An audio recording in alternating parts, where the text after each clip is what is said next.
Hello दोस्तों, मैं धनंजय गुप्ता आपका स्वागत करता हूं आज एक नई वीडियो में।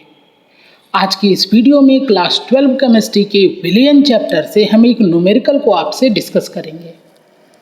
आज की इस वीडियो में हम आपसे बात करेंगे आपकी एनसीईआरटी बुक के अभ्यास प्रश्न से प्रश्न 1.22 को लेकर। आज की इस वीडियो में मैं इस क्वेश्चन के कॉन्सेप्ट को आपको समझाऊंगा, साथ में पूरा क्वेश्चन लगा के दिखाऊंगा ताकि आपको दोबारा इस टाइप का क्वेश्चन मिले तो आपको कोई परेशानी न हो। तो चलिए बिना समय गंवाए आज की इस वीडियो को स्टार्ट करते हैं। तो देखिए क्वेश्चन दिया गया है कि 300 केल्विन पर 36 ग्राम प्रति लीटर सांद्रता वाले ग्लूकोज विलयन का परासरण दाब 4.98 बार है। यदि इसी ताप पर विलयन का परासरण दाब 1.52 बार हो तो उसकी सांद्रता क्या होगी। तो पहले इस क्वेश्चन के कॉन्सेप्ट को आप समझने का प्रयास करें। देखिए हमारे पास एक विलयन है, विलयन का तापमान दिया गया है। इस विलयन में 36 ग्राम ग्लूकोज को 1 लीटर पानी में घोला गया है। प्रति लीटर में से 1 लीटर पानी में घोला गया है और इस विलयन का परासरण दाब हमको दिया गया है। और इस डाटा का यूज करके हमको एक दूसरे विलयन की सांद्रता निकालनी है जिस विलयन का परासरण दाब दिया गया है और साथ में यहाँ पे लिखा गया है इसका भी तापमान वही है जो पहले वाले का था, यानी 300 केल्विन तापमान पर। अब बात यह है कि क्वेश्चन सॉल्व कैसे होगा। तो यहाँ पर क्वेश्चन में परासरण दाब पे चर्चा हो रही है, तो हम परासरण दाब के फार्मूले को अप्लाई करते हैं यहाँ पर।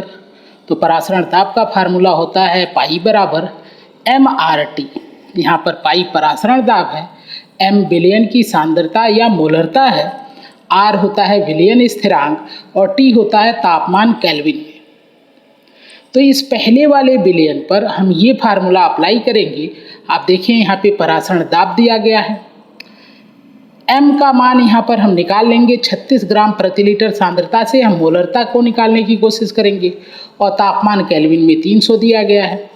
और यहाँ पर पहली कंडीशन में सारी वैल्यू को निकाल के हम रखेंगे और R का मान निकालेंगे, यानी विलयन स्थिरांक का मान निकालेंगे और फिर उसका यूज करके हम दूसरे विलयन की सांद्रता को ज्ञात कर पाएंगे। तो चलिए पहले हम यहाँ पे पहले वाले विलयन पे चलते हैं और R के मान को निकालने की कोशिश करते हैं। तो देखिए R का मान निकालने के लिए हमको पाई का मान होना चाहिए, तो पाई का मान सीधा क्वेश्चन में दिया गया है, T का मान भी सीधा क्वेश्चन में दिया गया है। तो पहले M का मान हम यहाँ पर निकालने की कोशिश करेंगे। यदि M का मान निकल जाएगा तो बाकी दो मान दिए गए हैं, R एक बच जाएगा, इसको हम आराम से निकाल पाएंगे।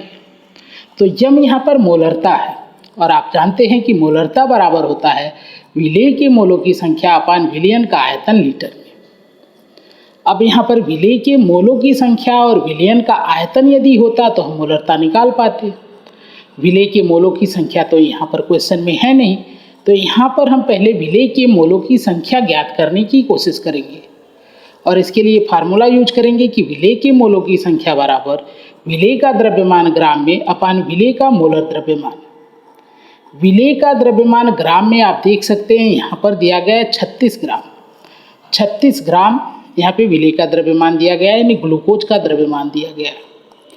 और विलेय का मोलर द्रव्यमान हम निकाल पाएंगे क्योंकि विलेय का नाम दिया गया है ग्लूकोज और हम जानते हैं ग्लूकोज का फार्मूला होता है C6H12O6।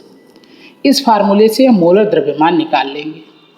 तो चलिए इस मान को यहाँ पर रखते हैं। तो विलेय के द्रव्यमान की जगह पे 36 और मोलर द्रव्यमान 180 होता है ग्लूकोज का। उम्मीद है मोलर द्रव्यमान निकालना आपको आता है। आपको क्या करना है कि यहाँ पर ग्लूकोज का फार्मूला लिखना है और जितने भी परमाणु हैं सबके मोलर द्रव्यमान को आपस में ऐड कर देना है, तो इससे आपको 180 प्राप्त हो जाएगा। अब यदि इसको सॉल्व किया जाए तो विलेय के मोलों की संख्या हमको मिल जाएगी 0.2 मोल। अब बात करेंगे हम कि विलयन का आयतन कैसे निकाल सकते हैं। तो आप देख रहे हैं यहाँ पर कहा गया है कि 36 ग्राम प्रति लीटर सांद्रता वाले ग्लूकोज की विलयन, यानी कि 36 ग्राम ग्लूकोज को प्रति लीटर में 1 लीटर जल में घोला गया है, यानी कि जो विलयन का आयतन होगा वो हो जाएगा 1 लीटर। तो यहाँ पर अब हमको विलेय के मोलों की संख्या भी मिल गई है, विलयन का आयतन भी लीटर में मिल गया है। तो अब दोनों मान को यहाँ पर रख देते हैं। तो मोलों की संख्या की जगह पे 0.2 और आयतन लीटर में 1, तो मोलरता हमको मिल जाएगी 0.2 मोल पर लीटर, यानी मोलर। मोल पर लीटर को शॉर्ट में मोलर भी कहते हैं।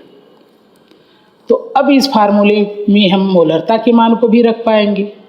तो चलिए यहाँ पे वैल्यू को रखते हैं। पाई का मान हमको दिया गया था 4.98, मोलरता हमने निकाल लिया 0.2, आर को आर रहने देते हैं और टी का मान 300 केल्विन दिया गया है। अब यहाँ पर क्रॉस मल्टीप्लाई कर दें तो ये 0.2 और 300 यहाँ पे नीचे आ जाएगा, तो हमको ये समीकरण मिल जाएगा। और यदि इसको सॉल्व करेंगे तो हमको आर का मान मिलता है 0.083। तो इस प्रकार हमने आर का मान निकाल लिया। अब इस आर के मान का यूज करके हम दूसरे वाले विलयन की सांद्रता निकाल सकते हैं। तो देखिए दूसरे वाले विलयन पर भी हम फार्मूला अप्लाई करेंगे परासरण दाब वाला, पाई इक्वल टू MRT। पाई का मान यहाँ पर दिया गया है तो 1.52 रख देते हैं।